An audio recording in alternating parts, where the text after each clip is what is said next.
What's up, everybody? Great2G here, and with Corepunk closed beta right around the corner, I am ready to finally start throwing out some videos. We're going to be looking at the Bomber first. The Bomber class, it has 3 specializations. I figured we'd start off with the Bomber because my late uncle, his nickname was Bomber. Rest in peace, Uncle Bomber. We miss you. But anyway, yeah, the Bomber, 3 specs called Infiltrator, Grenadier, and Blast Medic. So this is a really interesting looking class, and it's probably actually going to be one of my mains because even not just because it's called Bomber, but it actually, like, the playstyle just seems really, really cool and right up my alley. Anyway, we're going to start off with the Infiltrator here. The Infiltrator's Q ability has a 0.5 second cast time and a cooldown of 25 seconds. It makes you invisible for 7 seconds, gives you a movement speed buff, and the next attack is empowered, dealing additional physical damage and silencing the enemy. The W ability is an interesting one. It has a 1 second cast time, a 15 second cooldown, and a range of 2 meters. You throw a mine to a target location. It will instantly detonate if an enemy is within 3 meters of where it lands. Otherwise, after 1 second, it will become invisible for the next 50 seconds. The mine deals magic damage. If it were to explode instantly, it'll stun for 2 seconds. If not, when it goes invisible, it'll explode, deal magic damage, and then slow the enemies in a 2 meter range. So a couple different ways to use that ability there. The E ability has a 3 second cast time, a 10 second cooldown, and a 4 meter range. The Bomber throws a satchel of grenades in the target direction, dealing magic damage and creating a lingering effect that slows enemies by 30%.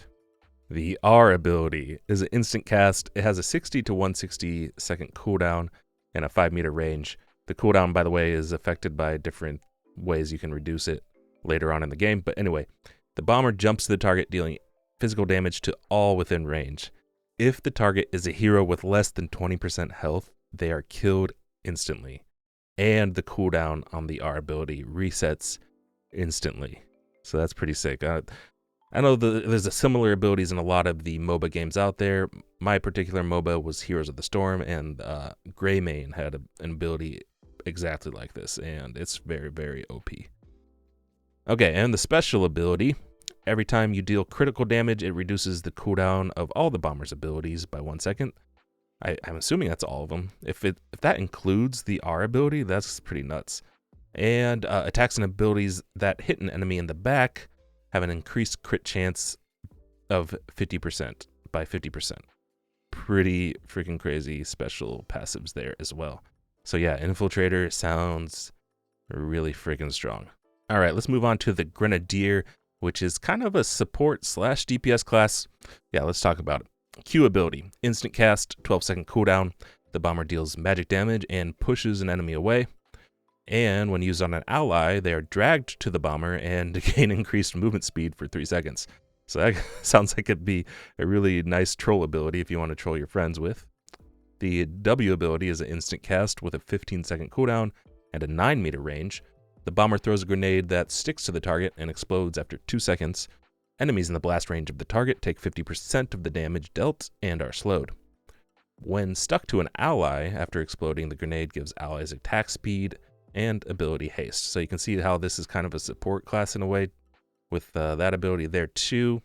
And yeah, that's, by the way, the 50% was to enemies around the target, not the main target. So the enemies around the main target take 50%. Anyway, let's go down to the E ability, which has an instant cast time, 8 second cooldown, and a 6 meter range. The Bomber throws grenades to a target area. Enemies struck take magic damage. If the ability hits at least one enemy, the Bomber receives a charge of increased spell power for 10 seconds, up to a maximum of 5 stacks. Very, very nice. And the R ability resets all the cooldowns of the other abilities. Yeah. The special ability for the Grenadier, the Bomber's abilities leave explosive charges on the enemies, which last 5 seconds and stack up to 6 times. And then you can push the special ability button to activate and detonate those charges for extra magic damage.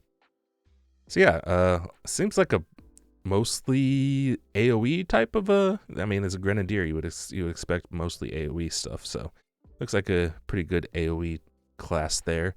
Would be good in some mass PvP and stuff like that. Yeah, sounds fun. And last but not least, the Blast Medic, which is a support class. The Q ability has a 0.2 second cast time, 15 second cooldown, and a range of 5 meters. It throws a bomb that deals magic damage to enemies and heals allies. The bomb ricochets off the targets 2 times. Each ricochet increases in damage to enemies, but reduces in healing to allies. Can be cast while moving. The W, instant cast, 10 second cooldown, a 6 meter range. It throws a bomb to a target area and enemies take physical damage and are blinded.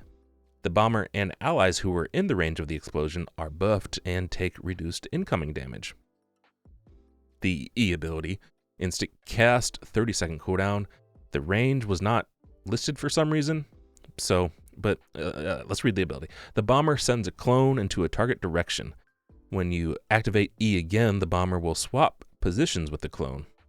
So it deals damage when passing through enemies, so you can target it to go through enemies, or healing allies. It'll target it to heal allies.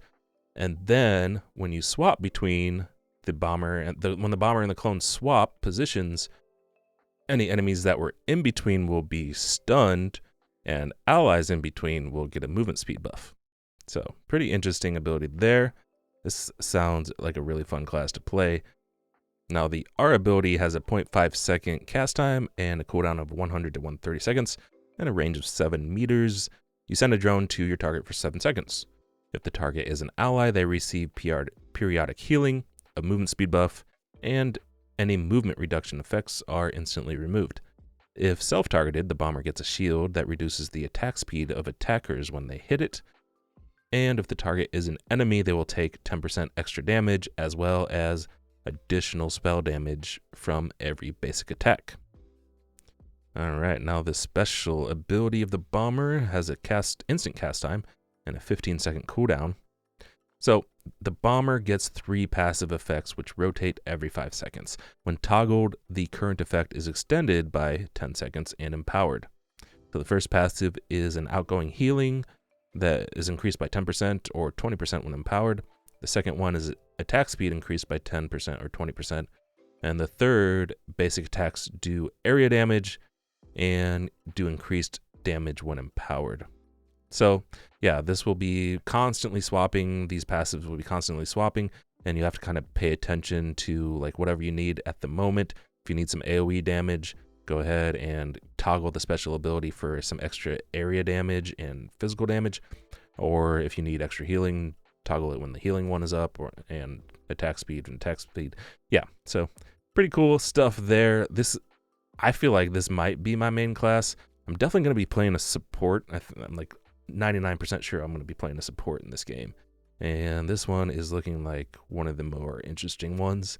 Like every single one of these abilities sounds really fun and really situational. Like you have to actually, assess the situation and figure out what do you want to use the drone on yourself? Do you want to use the drone on the enemy?